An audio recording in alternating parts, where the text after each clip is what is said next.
je suis Martin Boisseau, je suis chef opérateur du son, cinéma, série, unitaire, documentaire. Voilà, je fais ce métier depuis, on va dire, sérieusement, depuis le milieu des années 80. Et voilà, et je suis à Cannes cette année, d'une part pour le film de Thierry de Peretti, À son image, sur lequel j'ai travaillé, sur les directs, et aussi pour le film d'Antoine Chevrolier, La Pampa, et produit par Agathe. Voilà.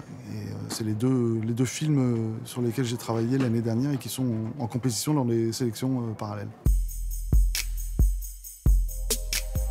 Antoine, c'est la deuxième fois qu'on travaille ensemble.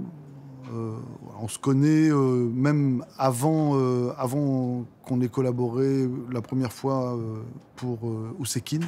On se connaissait déjà de longtemps parce qu'il avait été assistant de mise en scène sur Party Girl. Et voilà, et on s'était croisés aussi quand il était assistant de Mathieu Demy sur le long métrage qu'a réalisé Mathieu Demy qui s'appelait Americano. Antoine était premier assistant, donc on s'est croisés parce que moi je connais Mathieu pas mal, donc on se voit en dehors du travail. Et voilà, j'avais croisé Antoine et voilà, il m'a rappelé au moment où il préparait Oussekine et voilà, on a commencé à travailler ensemble sur Oussekine. Et Oussekine, c'était il y a 3 ans, le tournage, oui, c'est ça, ouais, 3 ans. Et là, il m'a rappelé pour La Pampa, qui était son premier long métrage, on va dire, personnel. Alors La Pampa, ça aborde plusieurs sujets. Bon, ça aborde le sujet du machisme et comme ça des, des vieux réflexes masculinistes, on va dire, dans, dans un territoire qui est un petit peu, peut-être un peu enclavé, donc en province. Ça aborde l'homophobie, voilà, ça aborde l'absence du père aussi, le passage à l'âge adulte et voilà, et la confrontation aussi avec la mort. Donc voilà, il y a pas mal de sujets, mais voilà, c'est un très beau scénario et très beau film. Tout le film se passe avec en toile de fond des compétitions de motocross. Donc bien sûr, il veut que les motos soient presque considérées comme des personnages à part entière. Donc il faut vraiment beaucoup travailler le son des motos. Et il aime beaucoup que les voix soient très très présentes. Il faut vraiment que... Donc voilà, ça peut être un challenge sur certaines séquences. Par exemple, les séquences de compétition de motocross, voilà, faut se battre un peu pour aller chercher les voix au plus près, pour pouvoir garder des choses malgré, on va dire, des fois 30 ou 40 motos qui tournent juste dans le décor, quoi, hein, dans l'image aussi. Donc voilà, c'est les deux lignes directrices qu'il donne. Après, il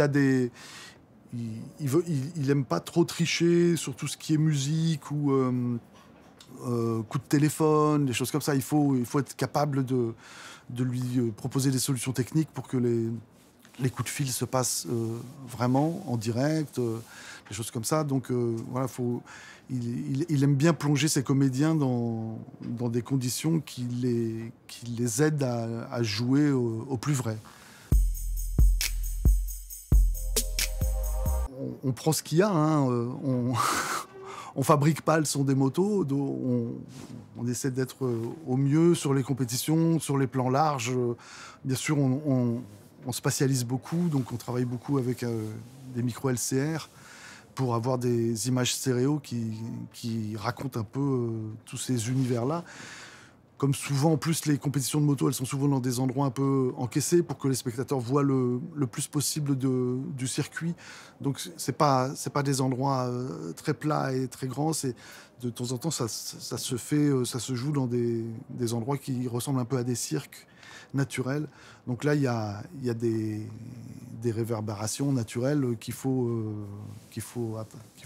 avec lesquelles il faut travailler et qui sont intéressantes. Euh, voilà. Sur toute la première scène du film, par exemple, où les motos sont très importantes, c'est pas de la compétition, c'est des jeunes qui sont en train de bricoler des moteurs de moto, et puis il y en a un qui va lancer un défi aux autres. Là, il y avait pas mal de sons. Comme le dialogue était très chevauché sur les démarrages de moto, euh, par sécurité, j'ai demandé à avoir toutes les motos qui avaient joué dans la séquence le week-end d'après. Et donc c'est un dimanche matin avec le responsable des motos. On reprend toutes les motos et on refait presque toutes les actions en son seul. Tout ce qui a été fait, les démarrages, les éloignements, les rapprochements, on fait un catalogue de tous les sons pour la VI, petit 1, et puis aussi pour renforcer des choses et rustiner des choses au montage de direct. On se rend compte que en passant d'un plan à un autre, forcément, il y a une moto qui était là dans un plan et puis elle part pas tout à fait au même moment dans l'autre plan. Donc il faut avoir de la matière pour monter le son de ces choses-là si on a envie, comme Antoine, de garder le plus possible de direct, des dialogues qui viennent du plateau. C'est vrai que c'est facile sur une séquence comme ça de tout refaire, mais Antoine demande bah, entre autres à Charlotte, parce que c'est Charlotte Butrac qui faisait le montage des directs et le montage son. Oui, donc c'est un vrai travail de dentelle sur des séquences comme ça. C'est vraiment faut être très précis, très minutieux. Et la moindre des choses quand on est sur le plateau, c'est d'essayer d'amener le maximum de matière à la post-prod pour qu'ils puissent sauver et sauvegarder tous ces petits bouts de direct qui, de temps en temps, sont recouverts ou chevauchés par des sons de moto. Ah bah super. Charlotte, c'était la première fois qu'on travaillait ensemble. Non, c'est formidable parce qu'il y a déjà s'il y a un dialogue, généralement, moi j'aime bien même que ça se fasse en amont. Bon, là, je sais plus si on s'était parlé avant avec Charlotte, mais enfin, dès que le montage d'image était pratiquement fini et que Charlotte allait rentrer en scène, je me suis arrangé pour passer la voir.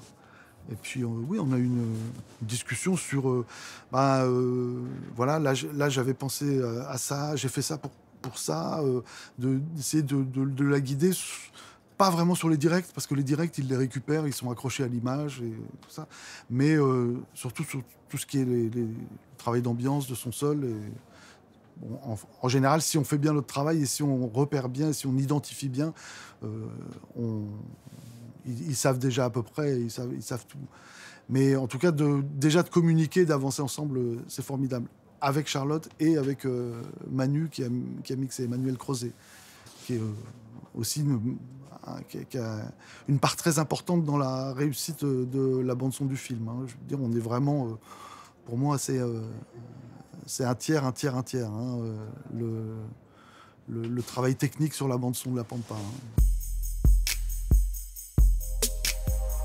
Eh bien, c'était une très bonne expérience. Voilà, moi, c'était un premier film parce que Antoine avait déjà fait des séries, mais c'était son premier long métrage, donc c'est toujours un cap important, on va dire affectivement pour quelqu'un, parce que là, ça se passe sur le territoire sur lequel il a grandi, donc il y a beaucoup de choses dans le scénario qui font probablement référence à des choses autobiographiques, donc oui, c'est important pour le metteur en scène, et donc de l'accompagner à ce moment-là et d'essayer de répondre le plus possible à ses attentes.